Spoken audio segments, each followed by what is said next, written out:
When it comes to making good stories, a top concern of writers is making characters relatable to the audience. She was like you, Disgusting. innocent. It can be a double-edged sword, though. Trying too hard to make a character as relatable as possible can end up failing. Badly. I don't really like the rain. Any cold, wet thing, I don't really.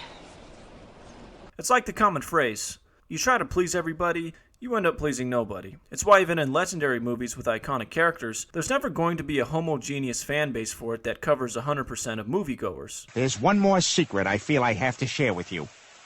I did not care for The Godfather. What? Did not care for The Godfather.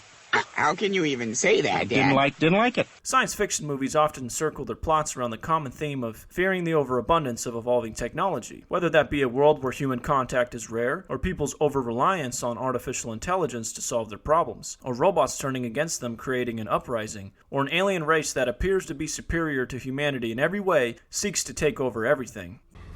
What is it you want us to do?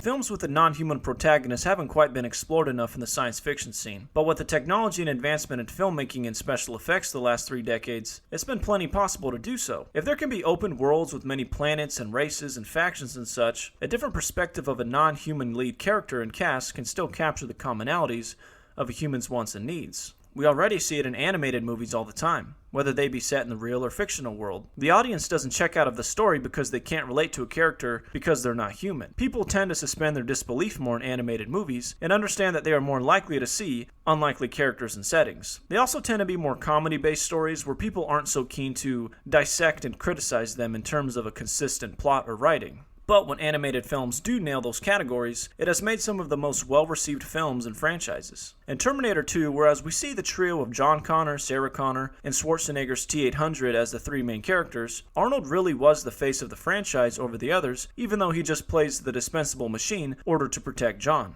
Yes, his star power was the main reason for that, but the franchise is also called Terminator, and that's exactly what he plays in each of the movies. Jesus, you were gonna kill that guy! Of course, I'm a Terminator.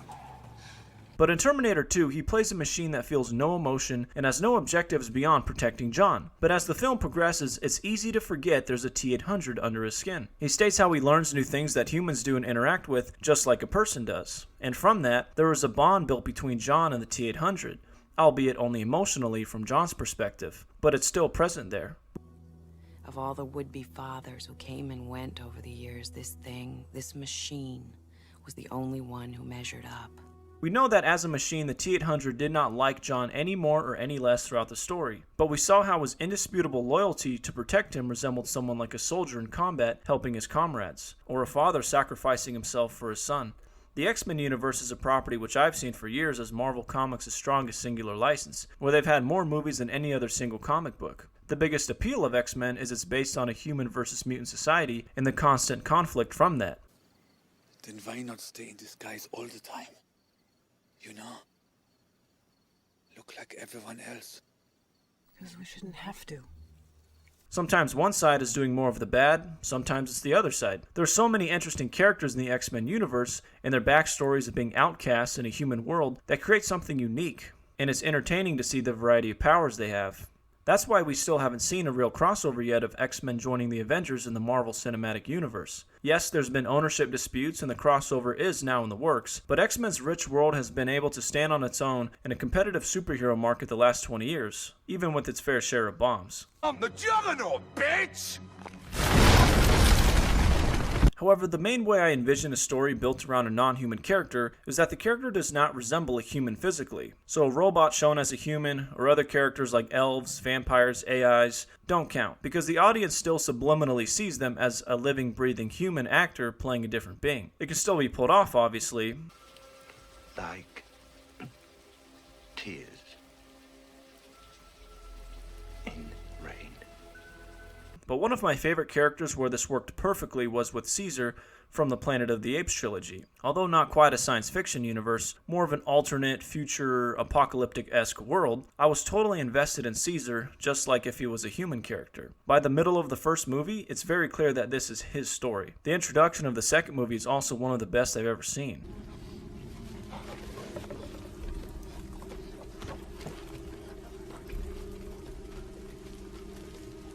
so much showing and not telling. The apes are communicating in different ways, such as using sign language, and you are swooped right into their world, their habitat, and eventually their struggles.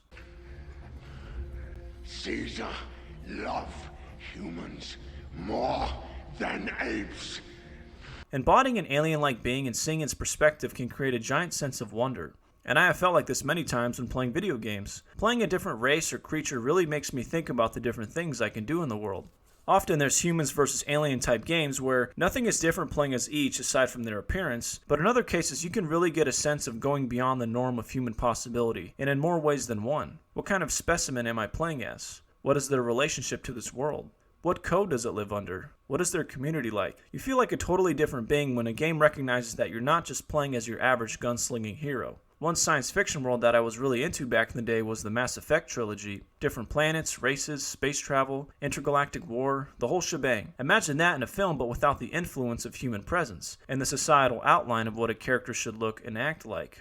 And transport the audience somewhere that isn't quite black and white from the get-go. We naturally root for humanity in these types of films. They represent us as the audience, planet Earth, our existence. But take humans completely out of the equation and we are left finding out on our own who and what we are watching. Think of a time when you watched a movie and you were so certain of who the good guy is, only to find out it was the exact opposite. The Lannisters send their regards.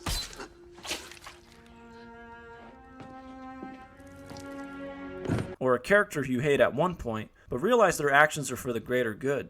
You have the luxury of not knowing what I know, that Santiago's death, while tragic, probably saved lives, and my existence, while grotesque and incomprehensible to you, saves lives. Some movies try to play against the stereotype that humans are always the good guys, like in Avatar, but it becomes pretty clear early on in Avatar which side is more moral and just, and which side is the antagonist. Too many times in films where the title is the name of the creature or alien species, and the movie is full of characters that have no purpose or compelling story arcs besides creating a situation where the alien shows up. I think it's about time where the main character is the alien. The film follows their perspective, their obstacles, and the rivals they face. Today's motion capture technology and bigger budget makeup and costume standards make it more than feasible to see this become a reality. I think of different characters I've seen in movies and video games and wonder about their backstories, the world they came from and the worlds they still seek out. Are their species less flawed than humanity, or more egregious and emotional?